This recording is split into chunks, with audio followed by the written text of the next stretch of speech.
কোচবিহার বড় রাংরস গ্রাম পঞ্চায়েতের প্রধানকে ডেপুটেশন দিল তৃণমূল।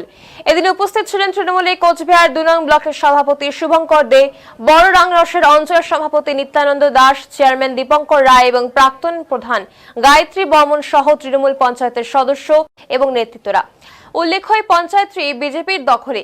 বড় রাংরস গ্রাম পঞ্চায়েতে বাংলার বাড়ি প্রকল্প, পাড়ার সমাধান, নতুন নির্মীয়মান শ্মশানের চুল্লিতে পুরনো লোহার ব্যবহার, গ্রাম পঞ্চায়েতের ফান্ডে গড়মিল ইত্যাদির বিরুদ্ধে অঞ্চল তৃণমূল কংগ্রেস এদিন স্মারকলিপি দেয়। শুভঙ্কর দে জানিয়েছেন, এই অঞ্চল পিছিয়ে পড়া অঞ্চল। তার অভিযোগ, পঞ্চায়েত প্রধান কয়েকজনের নাম লিস্ট করে বিডিওকে দেন, আর সেই চিঠিতে জানানো হয় যে এদের সবার পাকা বাড়ি আছে, এর ফলে তাদের নাম বাদ পড়ে।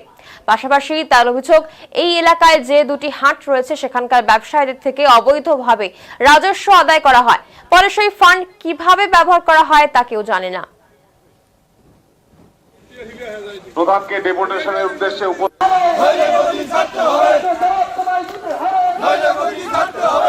অনেক কথা হলো দুর্নীতি নিয়ে, হাট কালেকশন নিয়ে কথা হলো, অবৈধভাবে হাট কালেকশন হচ্ছে, আবাসের ঘর পায়নি 50 জন নাম থাকা সত্ত্বেও। কি বলবেন গোটা বিষয় নিয়ে?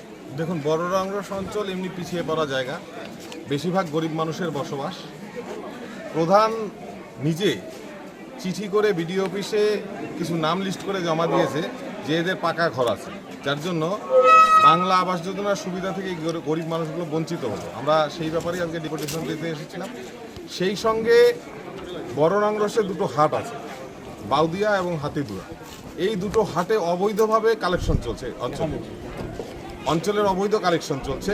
সেখান থেকে টাকা ওঠানো হচ্ছে অঞ্চলের ফান্ডে, তারপর টাকা কিভাবে খরচ হচ্ছে জানি না। কিন্তু এই হাটে আপনার গ্রাম পঞ্চায়েতের কালেকশন করার কোনো অধিকারই নেই। আমরা জানতে পারলাম এগুলো সমবায় সমিতির আন্ডারে কিছু হাট, একটা হাট পঞ্চায়েত সমিতির আন্ডারে। তার মানে বড় রাংরস অঞ্চল কোনোভাবে এখান থেকে কালেকশন করতে পারে না। পাড়ায় সমাধানের কাজের ক্ষেত্রে মুখ্যমন্ত্রীর দেওয়া টাকা প্রতিটি বুথে 10 লক্ষ করে, সেখানে সবাই পাচ্ছে। কিন্তু আমরা কাজের ক্ষেত্রে দেখতে পাচ্ছি যে কাজে ব্যাপক দুর্নীতি হচ্ছে এবং কাজ সঠিকভাবে করা হচ্ছে না। সেই নিয়েও আমরা আজকে আলোচনায় প্রধানের সঙ্গে করলাম, তারা কোনো জবাব দিতে পারবে না। এবং একটা শ্মশান তৈরি করা হয়েছে বড় রাংরস অঞ্চলে, যে গ্রাম পঞ্চায়েতের প্রধান নিজে বিজেপির প্রার্থী। যারা হিন্দু করে না, তো তারা হিন্দুদের সর্বশেষ স্থান শ্মশান, যেখানে মানুষের শেষ স্থান হয়, সেই স্থানে একটা টেন্ডার করে নতুন শ্মশান নির্মাণ করেছেন। শ্মশানের যে লোহাগুলো দেওয়া হয়েছে শ্মশানের চুল্লিতে, সেই লোহাগুলোতে সম্পূর্ণ পুরনো লোহা ব্যবহার করা হয়েছে। যারা হিন্দুত্বের কথা বলে তারা হিন্দুদের এই শেষ জায়গাটাকে কি জায়গায় পরিণত করছে আর্থিক লাভের জন্য, একবার আপনারা সেখানে গেলেই দেখতে পাবেন। আচ্ছা, কতজন সংখ্যায় কতজন হবে যারা নাম থাকা সত্ত্বেও ঘর পায়নি? এরকম আমার বড় রাংরস অঞ্চলে হিসাব করে দেখলাম 200-র উপরে।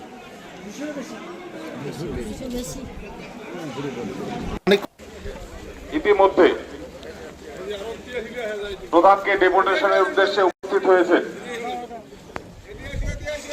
আপনারা জানেন, আমরা মুখ্যমন্ত্রীর দেওয়া রাজ্য সরকারের আর্থিক সহযোগিতায় সারা পশ্চিম বাংলায় যেভাবে বাংলা আবাস যোজনার